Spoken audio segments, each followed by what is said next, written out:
Halo, perkenalkan nama saya Siti Ragula, NIM 8782654448, Pokjar Mandehe, semester 3, mata kuliah Pancasila.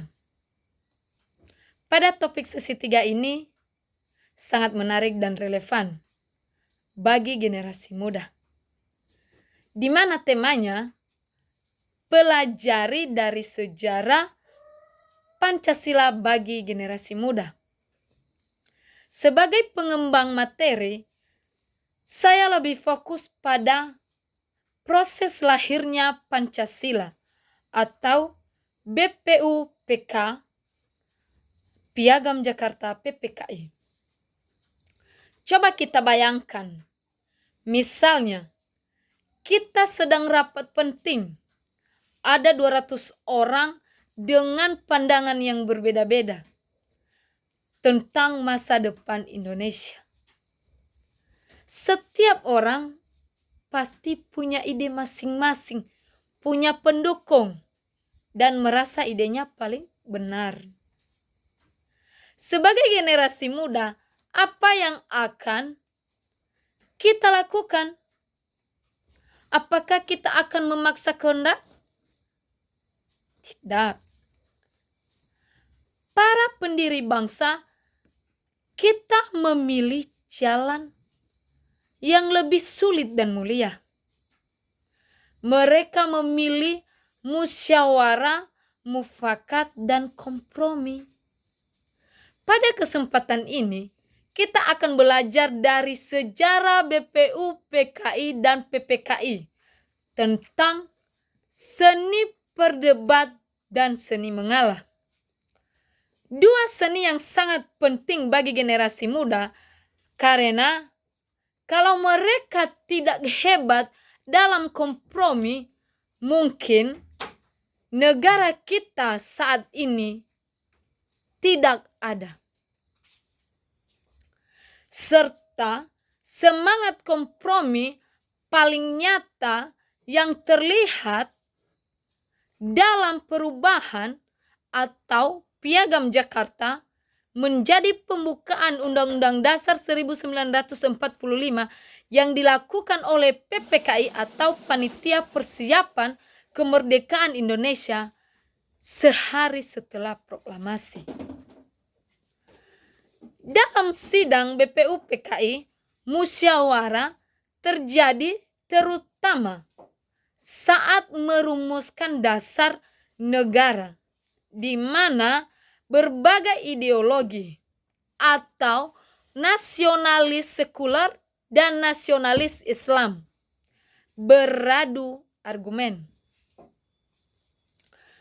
Pada proses terjadinya perdebatan ilmiah dan etis yang mencapai keputusan bersama dan dipimpin oleh pemimpin yang bijaksana. Dalam hal ini, kita dapat belajar untuk menyampaikan pendapat dengan alasan yang kuat dan mendengarkan pandangan perbedaan secara terbuka.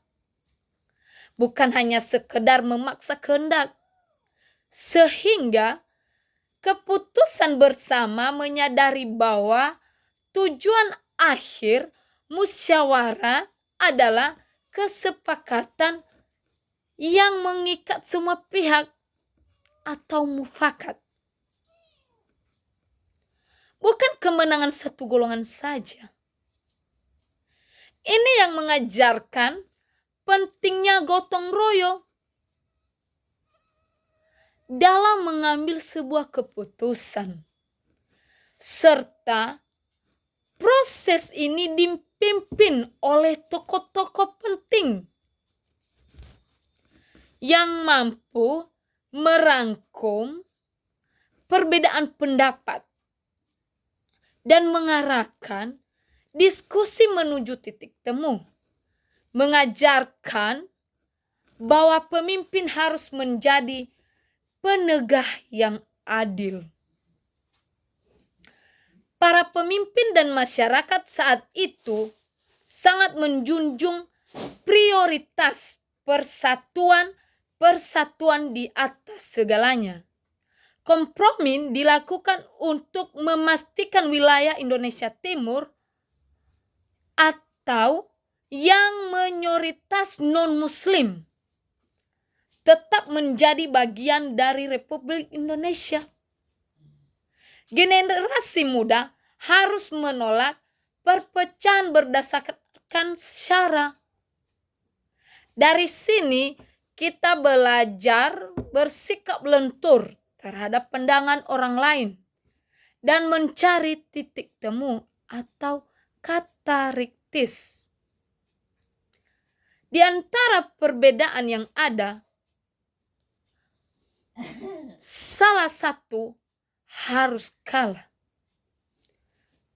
Kita harus fleksibilitas ideologi. Kenegarawanan adalah sikap mengutamakan kepentingan nasional jangka panjang di atas kepentingan pribadi, kelompok, atau sesaat. Mereka menyadari bahwa apa yang mereka putuskan akan diwariskan kepada generasi mendatang.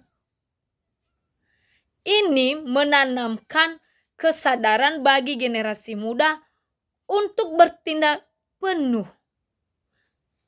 tanggung jawab dan menghargai, menciptakan identitas pemersatu dan mampu menyadari 5 prinsip atau Pancasila yang dapat diterima dan mempersatukan seluruh rakyat dari Sabang sampai Merauke.